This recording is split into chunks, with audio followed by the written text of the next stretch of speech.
tout le temps qui est passé. Mais nous apprécions toujours et nous estimons beaucoup l'apport des alliés.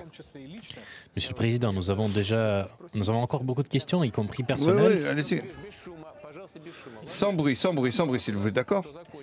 Ou alors on arrête. Yamal? Oui. Monsieur le Président, bonjour. Les pays occidentaux ont introduit 20 000 sanctions. 40, hein, je crois. Alors, je compte pas, hein. Et alors,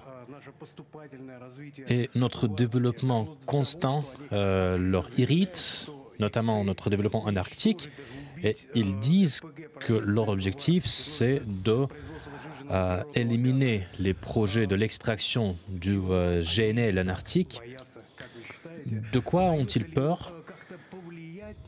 Est-ce qu'ils réussissent à perturber notre développement en Arctique et comment allons-nous riposter? De quoi ils ont peur? Ils ont peur de la concurrence?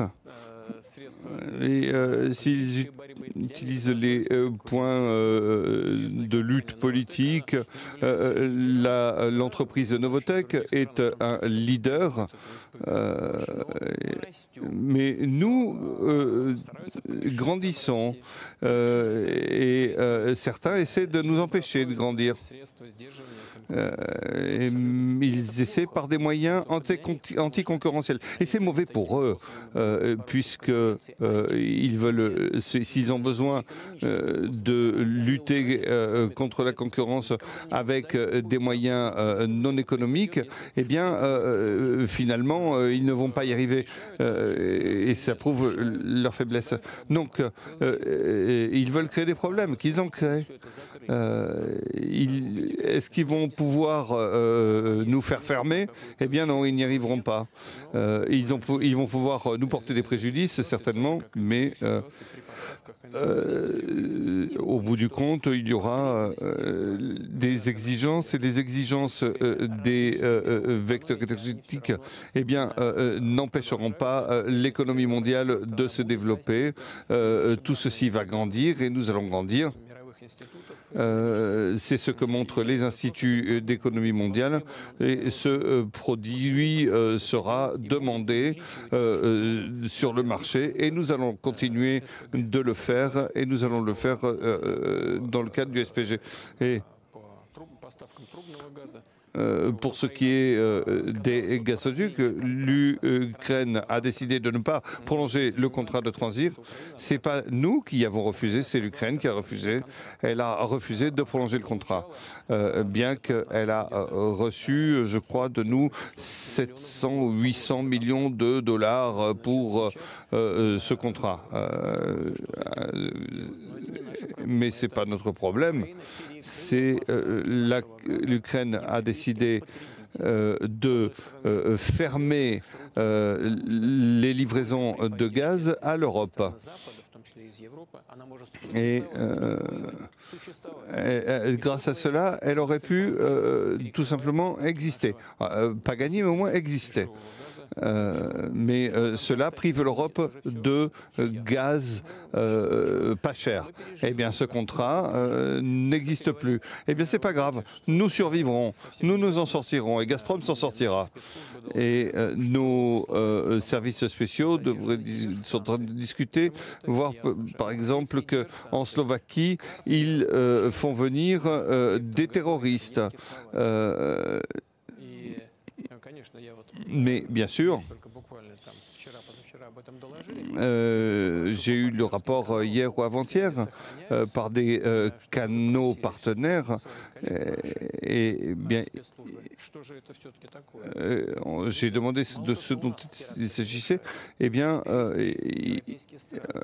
certains, vous savez, le problème, c'est que si vous nourrissez le terrorisme, il y aura du terrorisme en Europe de l'Ouest. Nous sommes prêts à la coopération, mais nous atteindrons nos objectifs. L'espace, attendez, calmez-vous. BBC, la BBC, allez-y. qu'il a la possibilité de nous attaquer. Allez-y. Donc, nous nous défendons. Merci. En réalité, je suis correspondant du service russe de la télévision des Toits de Chine. Alors, on me le dit toujours, mais nous travaillons en Russie, moi je suis citoyen russe, alors que je suis considéré comme journaliste étranger. Permettez-moi de commencer par une question de CGTN, parce que c'est grâce à eux que je suis ici. Alors, la question.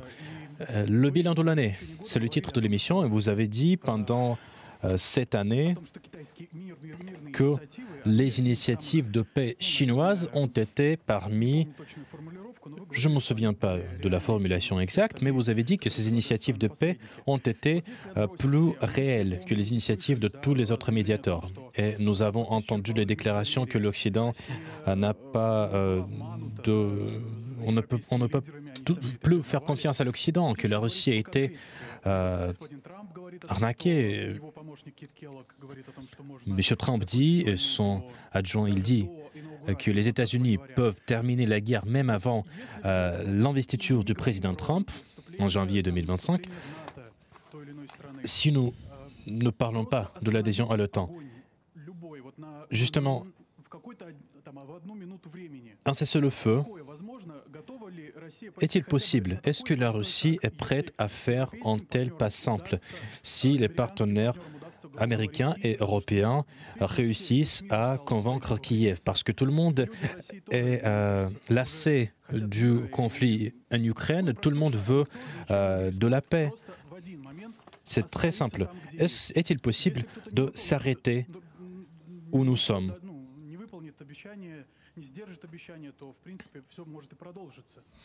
Tout peut continuer si les promesses ne sont pas tenues. Mais la deuxième question. Je vis à Korolov et je voudrais vous demander de porter une attention sur un pôle scientifique, sur le pôle scientifique le plus grand. Nous créons là-bas un centre consacré à l'espace et nous ne comprenons pas pourquoi. Et est-ce que la ville de Korolov est-elle la capitale de la conquête de l'espace aujourd'hui?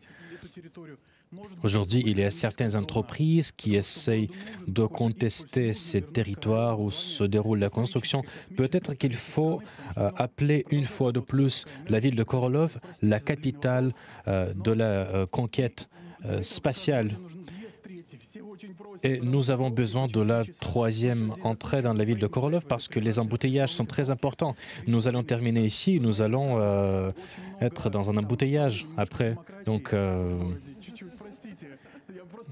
excusez-moi, c'est juste les questions qui m'intéressent beaucoup. Et donc, vous avez posé des questions en tant que journaliste et en tant que citoyen. Oui. Et donc, la troisième entrée dans la ville de Korolov, vous avez déjà vu cette route. Nous avons besoin d'une telle route parce que nous ne pouvons le supporter.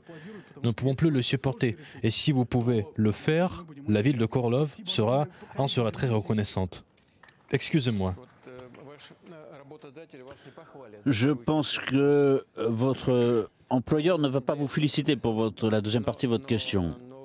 Mais en tout cas, vous avez bien compris mon message. Il faut réfléchir à chez soi, à sa maison. Et donc, il y a cette question de l'accès à Koroliov qui est connue, je sais. Nous avions eu cette discussion sur le développement de la ville comme capitale de l'espace.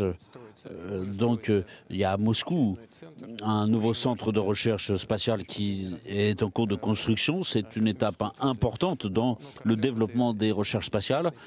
Mais on sait que Korolev, c'est un centre reconnu de tout ce qui concerne l'espace. C'est une ville scientifique, effectivement.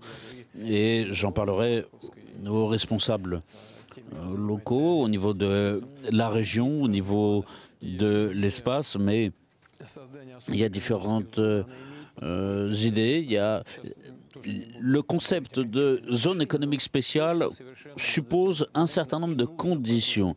Mais il faut et on peut réfléchir à tout cela, comment utiliser le potentiel de Korolev, ça c'est certain. Première chose. Deuxième chose, l'initiative de paix de la Chine, c'est une initiative qui émane aussi